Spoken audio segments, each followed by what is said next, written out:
can see them down there still. There are a ton of fish over here. I can see them. There's about 10 2-pounders and about 6 or 7 of those like big boys. They're curious about the boat. They keep coming around, trying to entice them with this Senko. There's just a ton of fish over here. It's pretty cool. All right, now that was a 10-pounder just swam by. Just crazy. And a couple of giant carp too.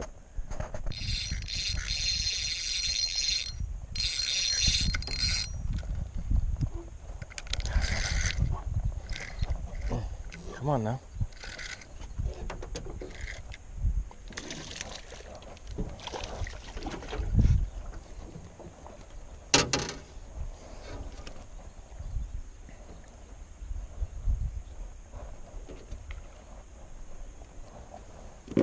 This is just the magical spot. Nice little one. Oh my God, I can see them all. Look at this.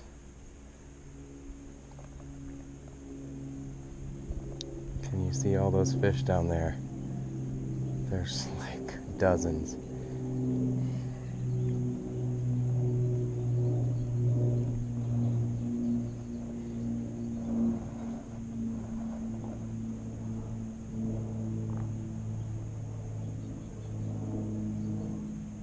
There's just a huge school of bass down here. There's a lot of 2-3 pounders, a few 5-pounders, and a couple larger ones. I mean, it's incredible. They're killing my Senkos though. I've only got a few left. It's amazing. I think because the big school, they're more aggressive when they see something bouncing around. But I'm using the Yamamoto Senkos again, pumpkin seed or baby bass color, I'm not sure, but I'm gonna keep trying to catch more. Oh, I had another one. I don't know if I have them still. Let me see. No. Oof.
That's amazing. I mean, amazing.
That was pretty cool, huh?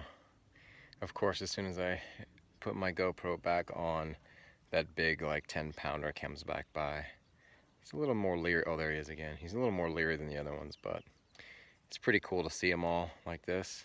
And there's some really big ones. And I'm glad I know this spot now. But, man, they are finicky. I ran out of Senkos, and I cannot entice them to bite anything else. So, I don't know. There's just so many bass here. I can just see them everywhere. It's ridiculous. I don't know. I don't know what I'm going to do.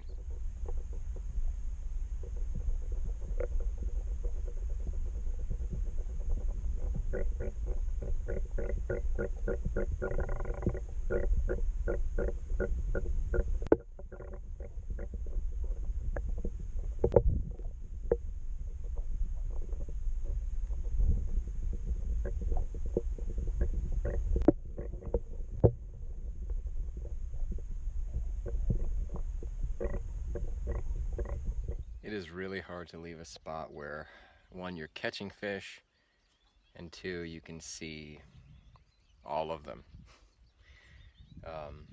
Obviously the ones I can see are they're finicky, they're a little smarter, but they're there. So I hate leaving a spot like this. It is getting late though, so I don't really have much time anyway. So I think I gotta leave my little bass haven here that I found. I got one.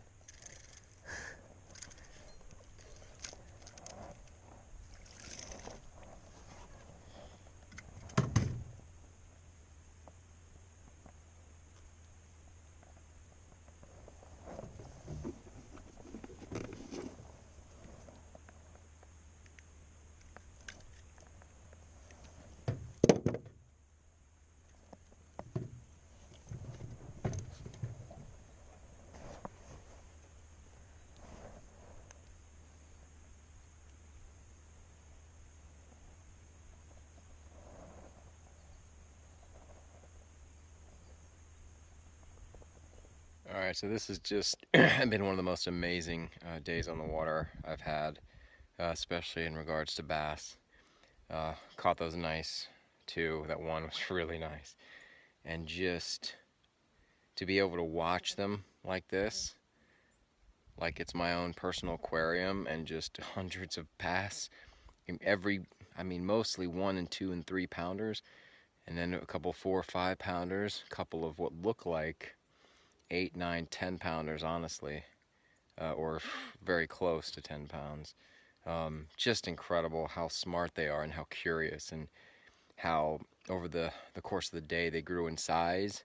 The school grew in size, and they kept sort of making these rounds over here, and they're just like gathering, getting more active as the sun's starting to go down. Unfortunately, I got to get off the water soon because I got to get the boat back, but it seems like they're starting to just school up, get more active, and probably start feeding in another hour or two. Unfortunately, I gotta get off the water, but it was amazing to watch. I hope you enjoyed that footage there, and I am going to do a closeout, and I'm gonna hit a couple spots on the way back, see if I can't get a little top water action going on. But yeah, that was just amazing, this little spot here. All right. Of course, just as I'm about to leave, I'm reeling in my line and I get another bite. I missed the fish though. I think he just probably had part of the worm in his mouth and not the hook. So I may stay for a minute longer. One last cast.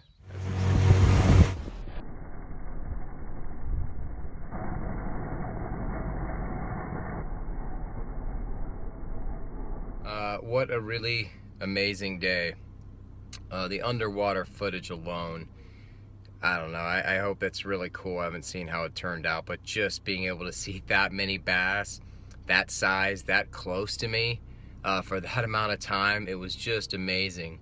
But what was really interesting about this lake, and I've been here a ton of times, is the places, the techniques are different almost every single time out. There's no one surefire way or surefire place to catch fish. I start at my normal spot, which is one of these bass coves, couple little points. It's kind of in the open. There tends to be a lot of topwater action. As you see today, there really wasn't a lot, but I did get a couple bites and I had the one fish, but I lost it. And there just wasn't a lot of topwater going on. That's normally where I start because it's usually just blowing up. And then I tried the deep canyon side for a while, see if I can't get any of the bass down there. And nothing biting, any robo worms or senkos or anything, or topwater. So I decided to try a new place further back in one of the coves near a creek bed that I haven't fished that far back before. And that creek bed where it was coming out, I kind of let it drift, the boat, and I followed where the wind was taking everything. And usually if you do that, you'll find where the bait is, because the wind is obviously is taking the bait as well. And obviously you tend to find predators back there, which is exactly what happened. As I'm going into the arm, you know, I'm just casting that little tube bait to try to elicit a top water strike from some of these little schooling largemouth. And I saw a giant bass, you know, swipe at it and go away. And that was like that was like the highlight of my day. That was like the apex of my fishing experience for today. I was so excited. But that was before I got further back in one of those creeks and I saw real shallow shelf, lots of dirt bottom and rocks and things like that. Lots of bait fish and baby bass up in there. Lots of trees underwater, and then this deep little cut channel where the creek comes out there. And I'd fished that before in March and we caught some decent fish, and we saw some even bigger fish back there.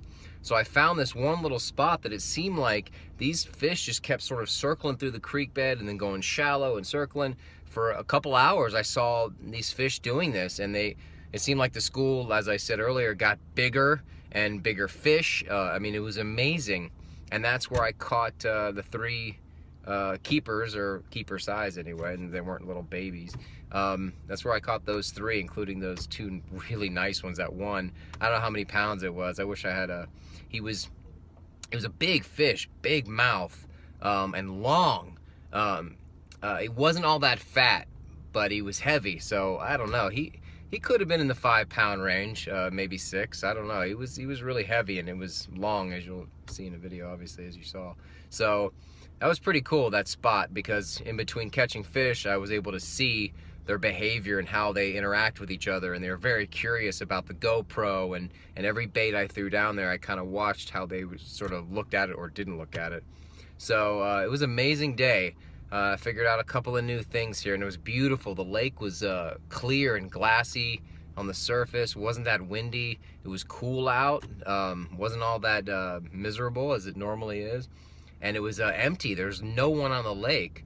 So it was a really, really good day. And after the last couple frustrating days, it's always nice to have a day like this. And it's why we all keep doing this, because of a day like this where you catch some nice fish. And it's just a great day out there. All right. Well, I will see you tomorrow.